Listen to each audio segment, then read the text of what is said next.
Welcome to my channel.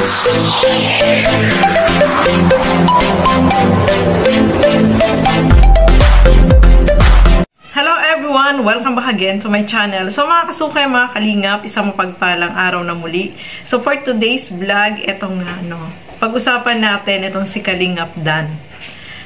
So nagpaalam siya sa K-Boys at grabe yung mga expression ng mukha nila, no? Nagulat sila syempre kasi ang paalam nga nitong si Kalingap Dan ay dito na siya sa Manila maglilingap, no? Dito na siya mag-scout at syempre yung K-Boys ay nabigla, no? Lahat sila ay nabigla at hindi makapaniwala. Eto, panoorin natin mga kasukay, mga kalingap, itong si Kalingap Edu, no? Hindi niya ini-expect na biglaan yung pag-alis ni Kalingap Dan. Kaya ano kaya yung masasabi niya, pati itong si Starrock, ay eto, panoorin po natin sa video na ito. Sa ating pinagsamahan. Siyempre, unang-una bro, mamimiss ka namin. At paano yan bro pala? Paano iwan mo na yung tandit sa naga? Si Kalingap Rab na ang bahala. Ay! Ang aking isa sa mga kasama simula pagpunta ko dito. Bro, onto message lang sa akin dahil ipagpapatuloy ko na ang aking paglingap sa Maynila.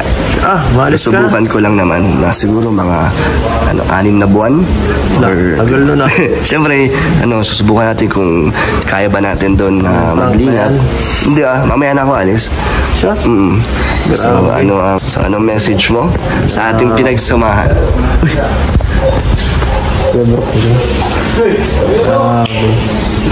Grabe ka. Prank ba to? Di ko matali. Hindi nga. Di ko alam eh. Mamaya na nga. Nakakabigla eh. Nakakabigla kasi masyado mabilis. Parang grabe. Nakakaano ako. Kasi siyempre, di ko rin masyado alam eh.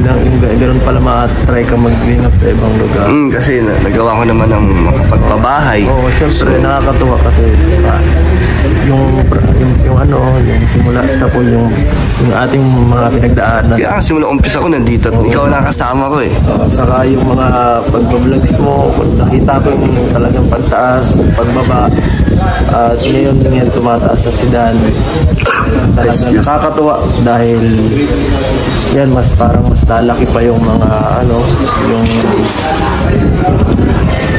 yung malaki ng community, marami na natutulungan at siyempre proud of kay Dan sa kaibigan natin si Dan dahil yan mga kasukay, mga kalingap, no?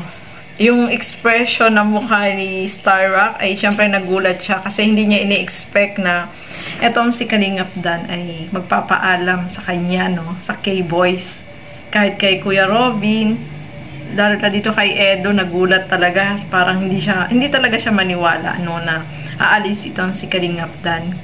Kaya lahat ng K-Boys ay syempre malungkot kasi hindi nila ini-expect na biglaan yung pag-alis ni Kalingap Dan, no? Sabihin ba naman niya na doon na siya maglilingap? Syempre, yung samahan nila ay mamimiss nila yung bawat isa. Syempre, yung pinagsamahan nila dyan is para na silang magkakapatid, no?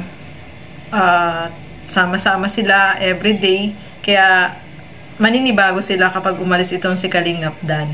No? Lahat, kahit nga si Ian, itong si Kuya David, at saka si Kuya Nel is hindi rin nila ini-expect na magpapaalam itong si Kalingap Dan. At yun nga, sabi niya doon na siya maglilingap sa Manila, no, mga kasukay, mga kalingap.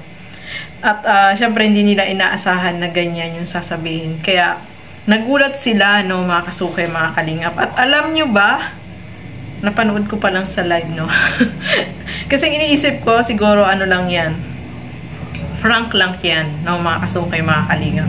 Prank lang yan, itong si Kalingap Dan. Siyempre, inisip ko din na, paprank lang siguro yan. Pero pinanood ko yung buong video, hindi siya doon nagsabi ng it's a prank, mga kasukay, mga kalingap. Ito, kanina ko pa dapat ginawa ng reaction. Itong video na ito, mga kasukay, mga kalingap. Pero, bago ako naggawa ng reaction, ay napanood ko pa yung video ni Kalingap Dan na nasa Manila na sila at ang kasama niya doon ay si Kuya Nico at saka si Norman. At babalik na rin sila bukas ng umaga dito sa Daet. Kaya, ano lang pala yun, prank lang pala yun. Siyempre, kung saan, siyempre, yung mga tinutulungan ni Kalingap Dan is, hindi naman niya pababayaan yun, no? Kaya pala sabi niya, bahala na dyan si Kalingap Rabs. So, ibig sabihin, alam din ni Kalingap Rab na babalik din kaagad itong si Kalingap Dan.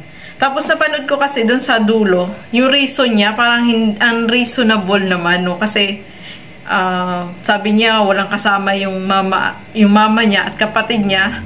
So kailangan daw may kasamang lalaki sa bahay. Eh dati naman nandiyan na siya, tapos ganun yung sasabihin niyang reason. Parang hindi naman siya talaga valid kasi etong mama at kapatid naman ni Kalingap Dan ay sanay na naman na wala itong si Kalingap Dan. Yun, di ba? So napaisip din ako, tapos yun nga, napanood ko yung video niya na babalik na rin pala kaagad. So it's a prank lang, no? Pinrank niya lang yung mga K-boys na kasama niya kung ano yung sasabihin sa kanya, mga kasukoy, mga Kalingap. Kaya nagulat ako na sabi ko na nga ba, prank lang yun eh. O, diba? So, ayan mga kasukay, mga Kalingap, maraming salamat po sa inyong panonood. At lagi po natin suportahan Bal Santos Matubang, Kalingap Rab at Edna Vlogs. At support din po natin itong si Kalingap Dan. So, maraming salamat po at hanggang sa muli. Keep safe everyone. Thank you for watching. Mabuhay po tayong lahat. Bye-bye!